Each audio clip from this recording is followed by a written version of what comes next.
I knew, deep down, that I would probably never see my $400 again. The guy who sold me a perfectly working washing machine had disappeared the second the cash hit his hand, vanishing back into whatever corner of the internet he crawled out of. But a few days later, something strange happened. That same man willingly drove 40 miles through rush hour traffic, loaded 2 heavy dryers into his truck with his own hands, and stood on a stranger's driveway waiting for a customer who was never, ever coming. Have you ever made one purchase that immediately filled you with regret?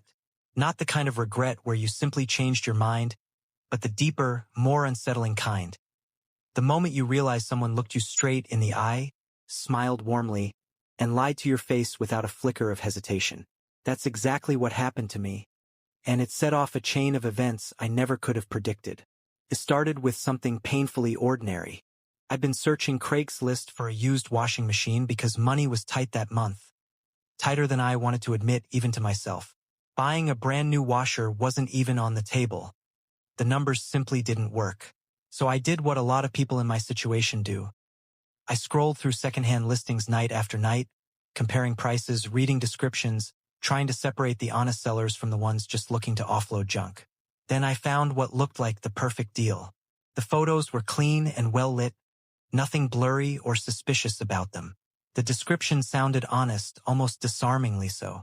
Works great, it said. Only selling because we're upgrading to a bigger unit. The price was $400, not so cheap that it screamed scam, but just low enough to feel like a genuine bargain. That balance, I would later realize, wasn't an accident. It was calculated. I contacted the seller that same evening. He answered almost immediately, which should have been my first clue that something was off, though at the time it just felt like good customer service. He was friendly, professional, the kind of guy who sounded trustworthy over text, who used complete sentences and didn't misspell anything, who asked polite questions about when would work for me. We arranged a meeting for the following afternoon. When I arrived at the address, everything looked completely normal. It was a modest house, nothing flashy, nothing that screamed scam operation. The washer was already sitting outside, connected to a hose and an outlet, clearly staged for exactly this kind of demonstration. He even ran a quick cycle for me right there on the spot. Water filled the drum. The machine spun smoothly. Everything seemed absolutely fine. He smiled at me, the kind of easy, confident smile that people trust instinctively. See? Works perfectly, he said, gesturing at the machine like a magician, revealing there was nothing up his sleeve. I felt genuinely relieved. I remember the tension leaving my shoulders, the small worry I'd been carrying since agreeing to meet a stranger for a cash deal finally easing. I handed him $400 in cash. He counted it briefly, thanked me with what felt like real warmth, helped me load the machine into the back of my car, and then drove away without a second glance. For about 5 glorious minutes, sitting in my car with the washer strapped down in the trunk, I genuinely believed I'd landed a great deal. I even texted a friend. Finally got a washer, seller was super nice too. Then reality hit, and it hit fast. Halfway through the very first real wash, with a full load of actual dirty clothes instead of a demonstration cycle, the machine simply stopped. Dead. No spinning. No draining. No comforting hum of electronics doing their job. Just silence and a drum full of soapy water going nowhere. I stared at it for a long moment, half expecting it to shudder back to life on its own. Maybe I'd overloaded it, I told myself. I unplugged it, waited, plugged it back in. Nothing. I tried again, this time with fewer clothes. Still nothing. I searched YouTube with the particular desperation of someone who has just spent a significant chunk of their savings and cannot yet accept that it was wasted. I watched repair video after repair video, learning more about washing machine mechanics in 2 hours than I ever wanted to know. I spent nearly 2 hours trying every trick the internet had to offer.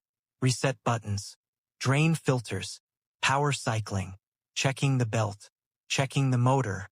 Nothing worked, no matter how many times I unplugged and replugged that machine like some kind of desperate ritual. It became obvious, in a slow and sinking way, that this machine hadn't been broken by accident, and certainly not by anything I'd done. It had clearly been dying for a long time before I ever laid eyes on it, the kind of failure that builds up over months, not something that happens during one wash cycle. The seller had known exactly what he was demonstrating and exactly what he was hiding. That's when the frustration really kicked in, and it wasn't really about the money, or at least not only about the money. It was about the deliberate nature of it. Someone had looked me in the eye, run a fake demonstration, smiled, and taken my cash knowing full well what would happen the moment I got that machine home. He knew. He absolutely knew. I messaged him that evening. Hey, the washer stopped working halfway through a load. Any idea what's going on? I kept my tone calm, giving him the benefit of the doubt one last time. No response. A few hours later, I sent another message, this one a little more pointed. Still nothing. The next morning, I tried calling. Straight to voicemail. I tried messaging again. Silence, but a different kind of silence than before. The kind that has a texture to it that you can somehow feel even through a phone screen. I wasn't just being ignored. I checked, and sure enough, I'd been blocked. That particular sinking feeling settled into my stomach. The one that mixes anger with a strange kind of embarrassment. Like I should have known better. Like I should have seen it coming. For $100. Gone. Just like that. Converted into a piece of dead metal sitting uselessly in my laundry room. For a day or two, I wanted to believe maybe I was just unlucky. Maybe he genuinely made an honest mistake. Sold me something he didn't realize was failing. Panicked when I complained, and blocked me out of embarrassment rather than malice. I wanted, in some small way, to preserve my faith in strangers. But then curiosity got the better of me, and curiosity, as it often does, led me somewhere I didn't expect. I searched Craigslist again, this time using different search terms, poking around the seller's profile and cross-referencing photos. And that's when everything clicked into place with an almost audible snap.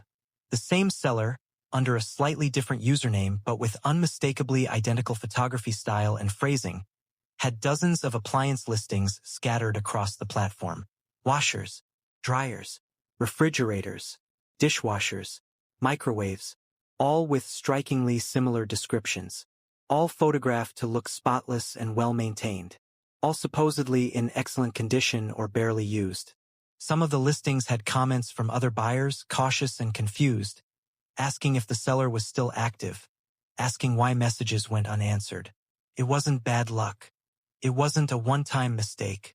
This was his business model, refined and repeated. Sell junk dressed up as treasure. Disappear the moment payment lands. Repeat with a new listing and a new eager buyer. I imagined how many people before me had fallen for the exact same routine, the same friendly texting style, the same stage demonstration, the same vanishing act. I sat there staring at my screen for a long time, angry, frustrated, and underneath both of those, something that felt distinctly like powerlessness. I knew that reporting him to Craigslist, or even to local authorities, probably wouldn't accomplish much for a scam this small in dollar terms. For $100 isn't the kind of number that gets urgent police attention, and people like this always seem to stay one step ahead of any consequences, sliding from username to username, listing to listing, city to city if needed. Then, almost unbidden, an idea appeared in my mind. Small at first, barely a spark. Then it grew, becoming impossible to ignore, taking root the way certain ideas do when you're lying awake at 2 in the morning replaying an injustice. If I couldn't get my money back through any legitimate channel, maybe, just maybe, I could make him work for it. Not for money this time, for nothing at all. I created a brand new email address that night, using a name that had nothing to do with me, nothing connected to my real identity in any traceable way. Completely anonymous, built specifically for this one purpose. Then, the next morning, I contacted him through his most recent listing, 2 commercial-grade dryers, priced attractively, described in that same suspiciously polished language. Hey, I'm interested in 2 dryers, I wrote. Not 1. 2, because greed is a powerful lever with people like this. I even added a little extra bait. I'll happily pay a bit extra if you're able to deliver. I don't have a truck and I'm swamped with work this week. His reply came almost instantly, practically before I'd set my phone down. Funny, I thought, how quickly scammers respond when they think there's real money involved, compared to how invisible they become the moment a complaint rolls in. We exchanged several emails over the following hours. I played the part carefully, acting excited without overdoing it, asking plenty of practical questions about the dryer's capacity and condition, the kind of questions a real buyer with real laundry needs would ask. I mentioned, almost as an afterthought, that I ran a small home business and needed large-capacity dryers specifically. I mentioned how grateful I'd be if he could drive out to me, since I genuinely didn't own a truck and hiring a moving service felt like overkill for 2 appliances. Then, casually, almost buried in the middle of a longer message about scheduling, I mentioned my location, a spot about 40 miles away from wherever he was operating out of.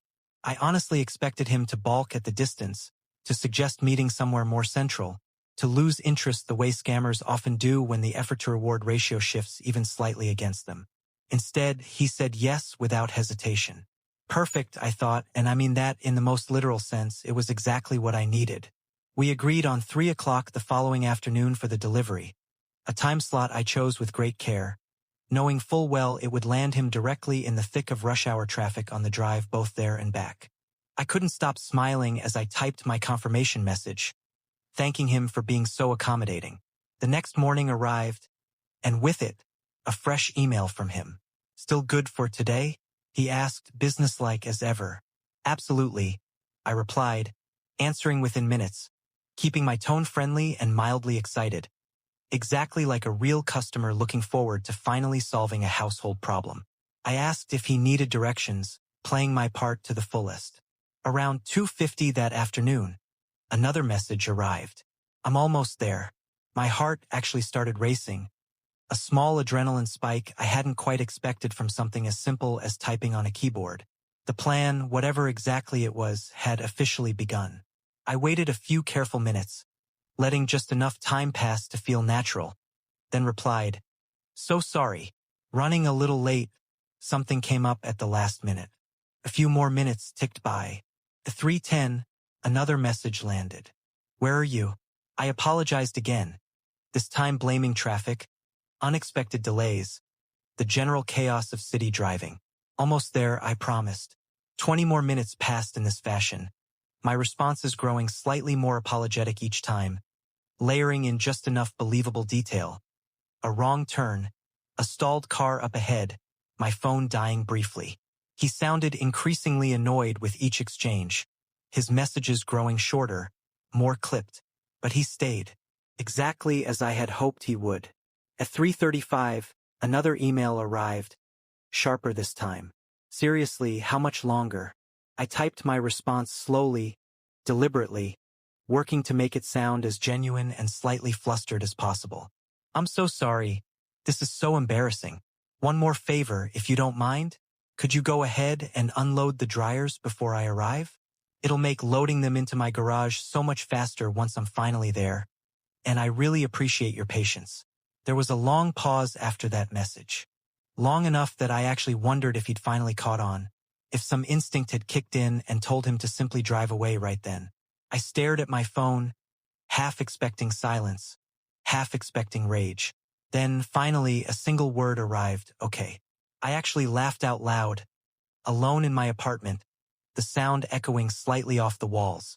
I pictured this guy, sweating slightly in the afternoon heat, muscles straining as he dragged 2 genuinely heavy dryers out of the back of his truck, setting them down on some stranger's driveway, standing there with his hands on his hips, waiting patiently for a customer who did not exist and never would. Another message arrived at 3:45. "You here yet?" Nope, not even close. I waited a bit, then apologized once more, laying it on just thick enough to stay believable. 5 more minutes passed, then 10.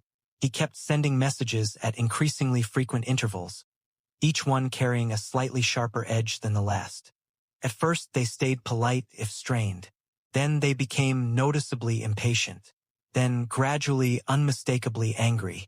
Every single notification that buzzed against my leg made me grin a little wider. Not because I take some deep pleasure in making people miserable. Under normal circumstances, I genuinely don't. But because I kept reminding myself exactly who I was dealing with here. This wasn't some innocent delivery driver caught in an unfair situation. This was someone who had almost certainly ruined dozens of people's weeks, maybe more, with this exact routine. People trying to save money on essential appliances. Young families furnishing their first apartment. Students stretching thin budgets. Retirees living on fixed incomes who couldn't easily absorb a $400 loss the way some others might. He had taken from them, deliberately and repeatedly, hiding behind a friendly username and a warm smile.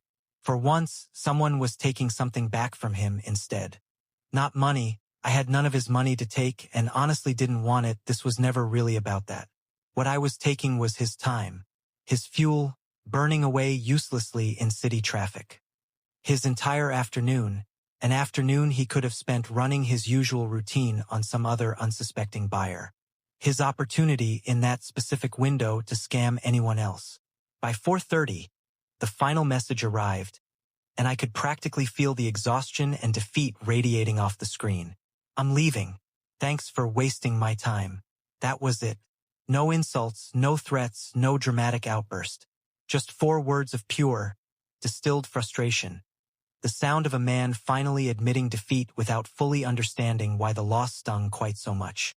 I imagined him loading those heavy dryers back into his truck alone, muscles aching, temper fraying, climbing into the driver's seat and merging straight back into the thick of evening rush hour traffic he'd already fought through once that day. I imagined him sitting in bumper-to-bumper gridlock, replaying the wasted afternoon in his head, thinking about the hours he'd lost that he could never get back, probably missing other potential sales during that window, burning fuel he'd never recoup, growing angrier by the minute as brake lights stretched endlessly ahead of him. For the first time since handing over those $400, I felt something I genuinely hadn't expected to feel. Not triumph exactly, and certainly not the money back in my pocket. Something quieter than that. Peace. Did I recover my money? No, not a single dollar of it, and I never would. Did I teach him some kind of life-changing lesson that would send him down a path of honest business practices? Almost certainly not. People who build entire operations around this kind of deception rarely have sudden moral awakenings over one wasted afternoon. Scammers, in my limited experience, don't tend to change overnight or possibly ever.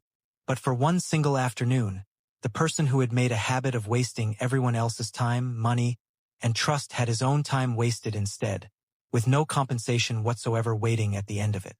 And somehow, against all logic, that felt surprisingly, disproportionately satisfying. That final email stayed sitting in my inbox for days afterward. I didn't delete it. Thanks for wasting my time, it read, over and over, every time I happened to open my email and see it there in the thread. Every single time I reread those words, I found myself smiling, because they carried an irony he would probably never fully understand or appreciate. He had built his entire business around wasting other people's money, their trust, their limited savings. For once, someone had reminded him, in a small and admittedly petty way, that time carries its own kind of value too, that hours matter, that effort matters, that showing up somewhere in good faith only to be met with nothing is its own particular kind of theft. Maybe it wasn't worth $400 in any measurable sense. But it was enough, I think, to make him sit there in that gridlock traffic, engine idling, wondering exactly why his easy payday had never shown up. Sometimes justice doesn't come wrapped in a neat refund, deposited quietly back into your bank account with an apologetic note attached.